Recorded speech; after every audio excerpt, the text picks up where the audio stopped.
en este tipo de escándalos a funcionarios o exfuncionarios pedir perdón porque cometieron una falta ética, darse cuenta que eso fue así, pero se defienden no cometieron ningún delito. Hemos conversado también, por ejemplo, con el ex procurador José Ugaz a propósito de lo que ellos podrían enfrentar, y él más bien piensa que sí hay una serie de posibilidades penales, delictivas, que realmente va a hacer que estas personas se arrepientan por toda su vida de haberse aplicado esta vacuna de manera irregular. ¿En qué está esta situación? Vamos a conversar con el doctor Óscar Urbiola, expresidente del Tribunal Constitucional, porque entre otras cosas, además, la subcomisión va a evaluar mañana las denuncias constitucionales por este caso, puntualmente contra Martín Vizcarra, Pilar Mazzetti y Elizabeth Astete.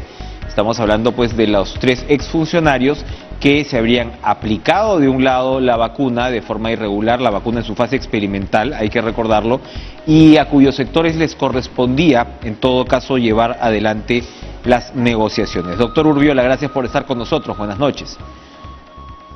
Enrique, muy buenas noches. Un gusto estar nuevamente en tu programa. Igualmente. Acá, doctor, hay dos niveles, ¿no? Como siempre hay un nivel político y hay un nivel seguramente penal como tal. Por supuesto hay un nivel ético, ¿no?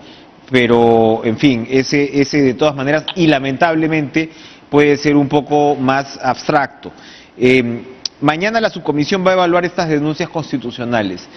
¿Corren riesgo estas personas de ser inhabilitadas para empezar?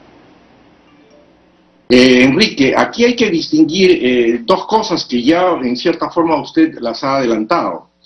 Se trata de 3 denuncias, 2 que son ante juicio político, que tienen connotación penal y que van dirigidas contra el señor Martín Vizcarra, y una que es de juicio político por violación constitucional que podría llevar a la inhabilitación.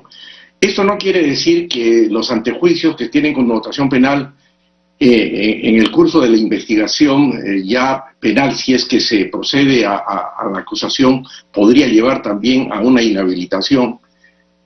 Pero la situación de estas 3 denuncias pueden conducir a una inhabilitación casi inmediata en el juicio político que se está presentando en contra de Martín Vizcarra, el expresidente, y las exministras Mazzetti y Astete.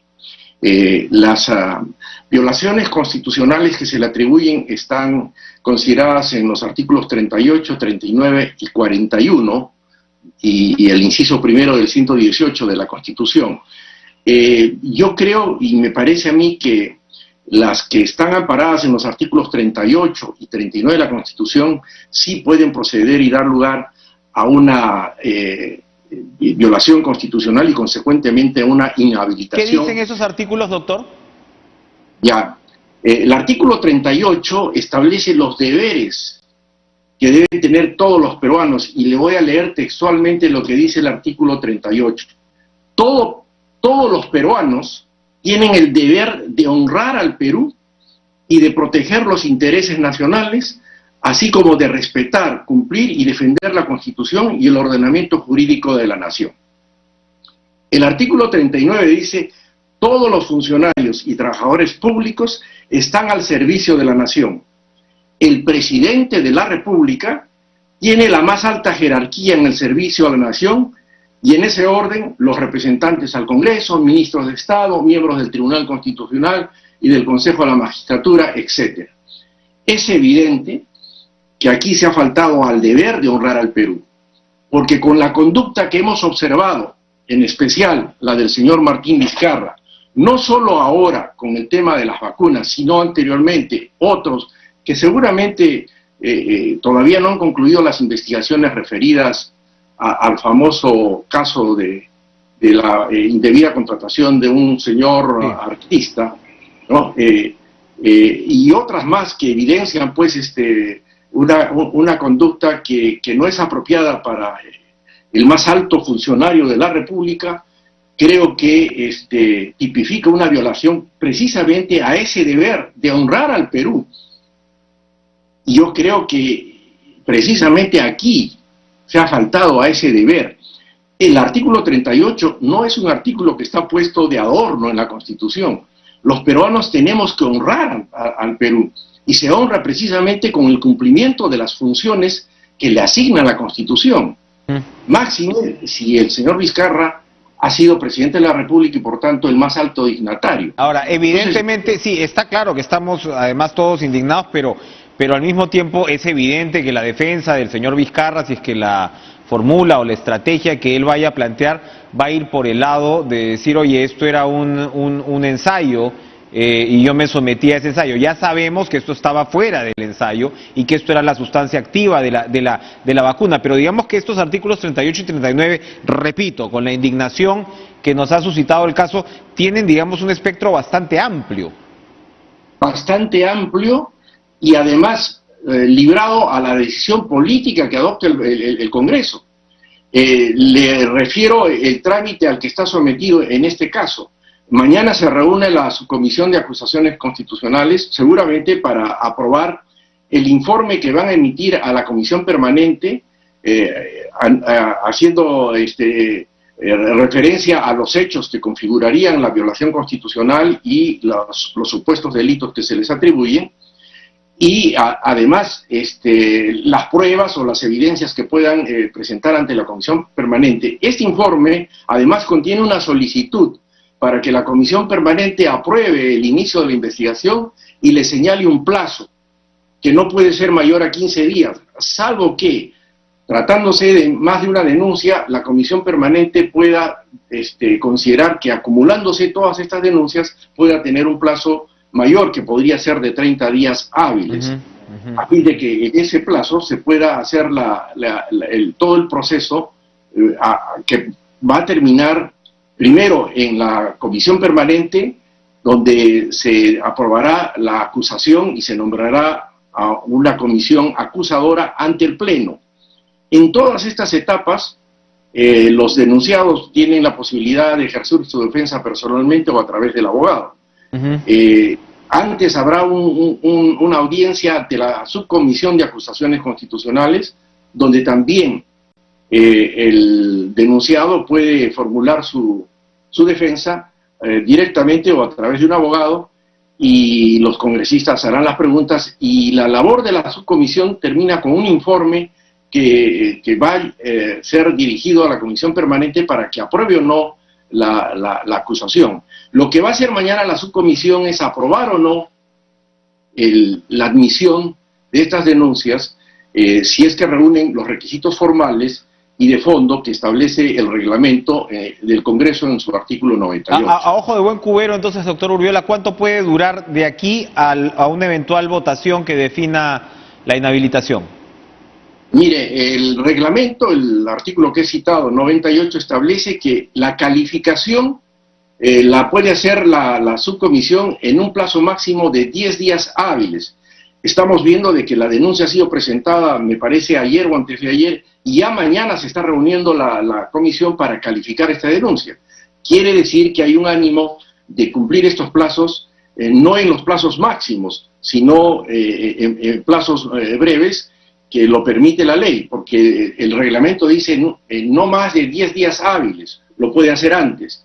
Y ya mañana tendríamos una calificación de admisión o de rechazo, probablemente, de algunas de las imputaciones, y probablemente se admitan otras que ante el criterio de la comisión sí pueden dar lugar a un proceso ante la Subcomisión de Acusaciones Constitucionales, finalmente la Comisión Permanente y, en definitiva, ante el Pleno del Congreso. Una inhabilitación de darse antes de las elecciones y si es que la candidatura de Vizcarra es confirmada por el sistema electoral, digamos, pero de darse antes de las elecciones, ¿tendría efecto inmediato? ¿La candidatura de Vizcarra quedaría en la práctica sin efecto?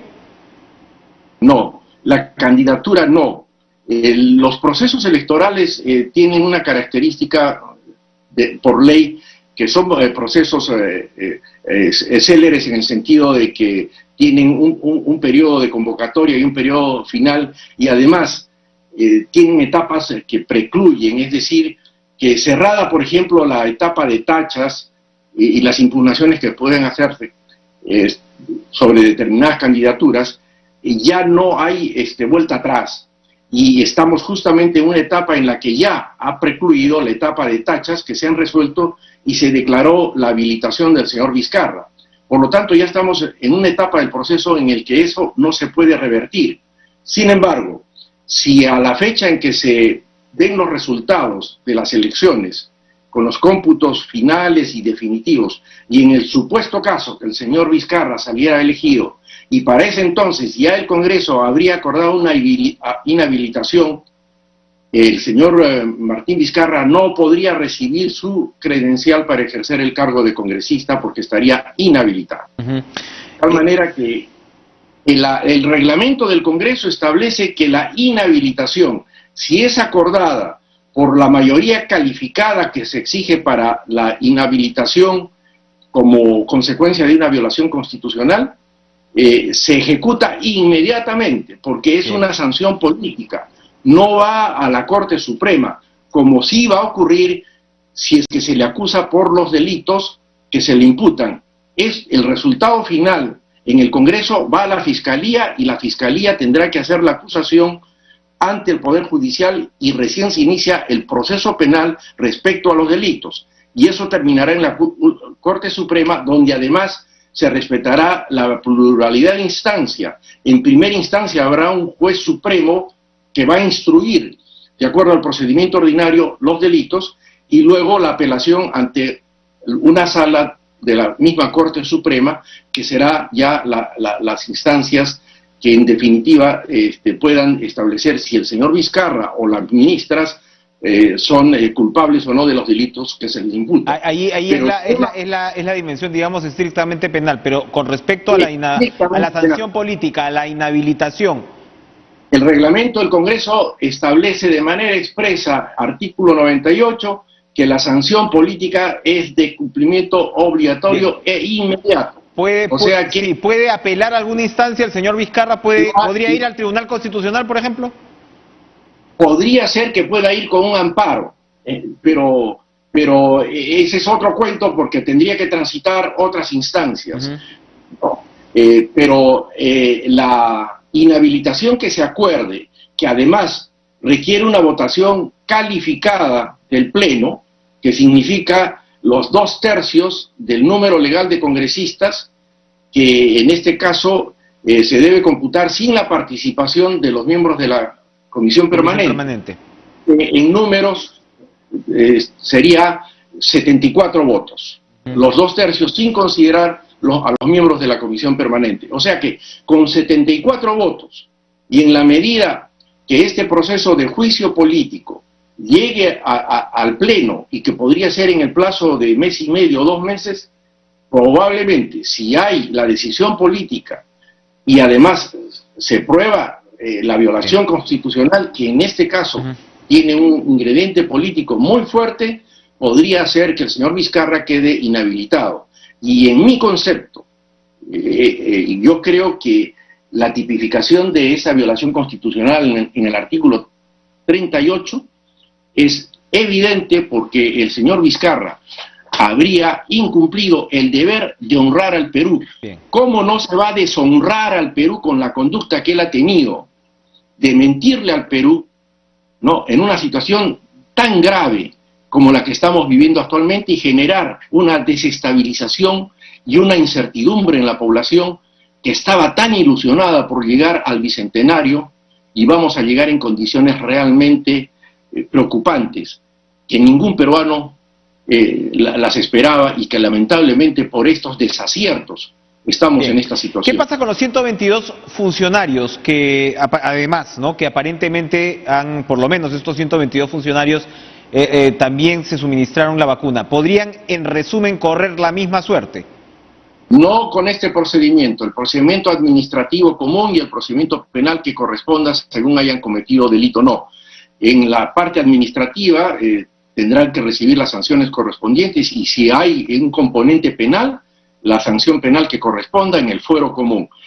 Solamente el presidente y los ministros de Estado y los demás funcionarios que están mencionados en el artículo 99 tienen la posibilidad del antejuicio político. Para terminar, doctor Urbiola, en el Congreso también se juegan otro tipo de partidos y entonces se han excluido a bancadas que votaron en contra de la vacancia en su momento. O sea, esto comienza a ser una suerte de referendo parlamentario sobre lo que fue la vacancia en su momento, ¿no? Y la pertinencia del breve gobierno de Manuel Merino de Lama, etc. ¿Se puede excluir a bancadas de una comisión investigadora como ha ocurrido en el caso del Partido Morado y Somos Perú? Yo creo que eso va en contra del reglamento del Congreso de la República, porque el reglamento del Congreso de la República establece que todas las comisiones, las ordinarias y las especiales, deben componerse de manera proporcional a la participación de las diferentes bancadas.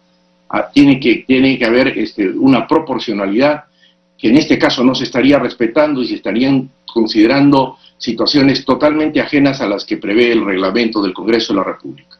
Bien, agradecemos a Óscar Urbiola por su participación esta noche en Cara a Cara, porque precisamente vamos